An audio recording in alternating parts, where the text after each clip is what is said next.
I talk to a lot of friends and family, and I'm always surprised at how easily people overspend. Lifestyle creep is real, right? Even if you have a job and you're doing well, it's very easy to feel like you need to upgrade your car or you need to switch into a bigger house. And a funny story about that. I had bought my first home as a single person. It was a modest home. I didn't want to be house poor, but I loved it. And a friend of mine came to visit, and I respected his opinion a lot. And he just casually mentioned that it was a starter home, and I'd never heard of that phrase before. And it kind of stuck in my craw. And don't you know that after that, I immediately started thinking, well, yeah, I do need to get a bigger house. This is a starter home. But, until I heard that comment, it didn't occur to me that that was a starter home. It was the home I wanted, and I was happy with it. So social comparison is real, as is lifestyle creep. And, unfortunately, our society is geared to consumption. We're constantly bombarded with advertising and marketing and media that makes everybody look like they're doing better than we are.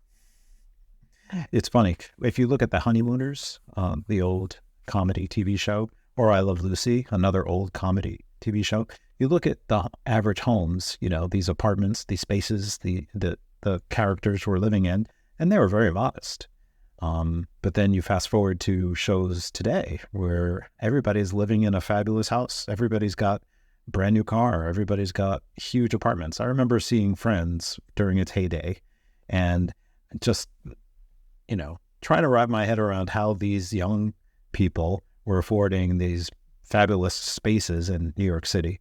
But it doesn't have to be logical. It's just part of the positioning that media puts out there. Not only are they going to hire the nicest looking people to keep you watching, but they're also going to show you sumptuous spaces that give you envy and make you aspire to have the same thing. So all that to say, Americans are in over their heads. It's very common, the most common messages you see on the personal finance boards are, I have a lot of debt and I don't know what to do. There's credit counseling services. There's all sorts of, support for folks that are in over water. And it's a problem. So let's talk a little bit about it. I saw this article today and I wanted to talk about it a little bit. Credit card companies are ripping you off like never before. Now, the title is interesting, right? Because it's basically absolving you of the responsibility, right? Let me just state my position. Smart people don't carry a balance on credit cards, right? Smart people, if they put something on a credit card, pay it off within a month. Smart people don't pay interest. Smart people don't pay late fees. And if you are, you're doing something wrong.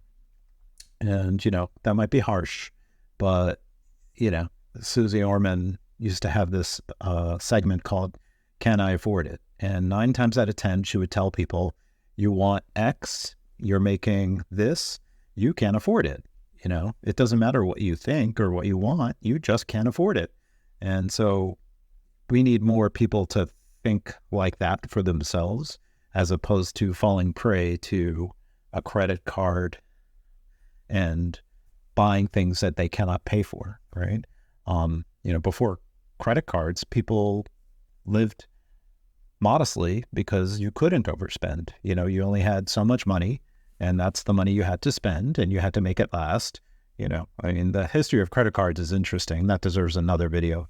But here we are today, where kids in college are offered credit cards even when they don't have jobs. And that's the start. It's this vicious cycle of being in debt. So, This article is talking about how terrible it is that credit cards are charging higher and higher interest and penalties. The subject of this article has $42,000 in credit card debt, but it's not the giant tab that has her frustrated. If I had $42,000 in credit card debt, I would not be thinking about anything else. I would make it a priority to get rid of that as quickly as humanly possible. But the article goes into, how she amassed this debt, buying clothes and other things. And, then she loses her job. And, the credit card companies are not your friends, right? They're not anybody's friends. They're friends to their shareholders. They're in it to make money. If they could charge you a late fee, they will. It's a messy business. So I thought this article was not helpful, right? Because it doesn't deal with the direct issue of personal responsibility. Instead, it makes the credit card companies the bad guys. Well, credit cards are like sugary snacks and, like social media and like video games and like anything else that if you use it sparingly is fine. But if you find out that it's a trap and you're in over your head, it becomes a problem, But the personal responsibility is still there, right? It's up to the individual to resist the urge to buy something that they cannot pay for. And going to this NerdWallet article, NerdWallet's a very useful site for personal finance information. 2023 American Household Credit Card Debt Study. It is such a problem that every year they basically post these types of statistics, letting you know how much the average American household has. And in this case, it says the average American household owes $22,000 in credit card debt, on top of mortgages, car loans, and everything else. That amounts to $1.3 trillion, and it's a 10% increase over the prior year. Clearly, we have a problem. And unfortunately, it's not a problem that schools are going to help us with, right? I'm always thinking back to the years I was a student and the years I worked in academia, and they don't teach young people personal responsibility and personal finance. If there's any finance or economics, it's, more abstract in terms of tax and economics and macroeconomics and political structures and the economies and governments and things like this. But at a personal level, balancing a checkbook, living within your means, the dangers of debt, interest, compounding interest, all of that, bankruptcy, they don't teach any of that. And I'm convinced there's a reason why.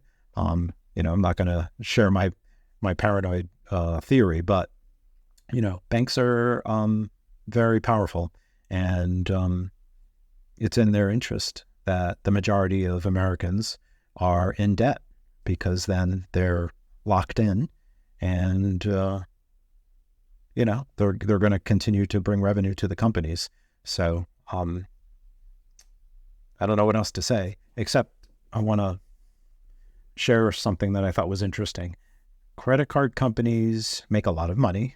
They have all sorts of customers, and income level has nothing to do with financial responsibility, right? You can be making $30,000 a year and be over your head, or you can be responsible. You can be making well into six figures or over and living over your head, or managing your finances responsibly. So it has nothing to do with class. It has to do with, personal responsibility in terms of managing credit, right?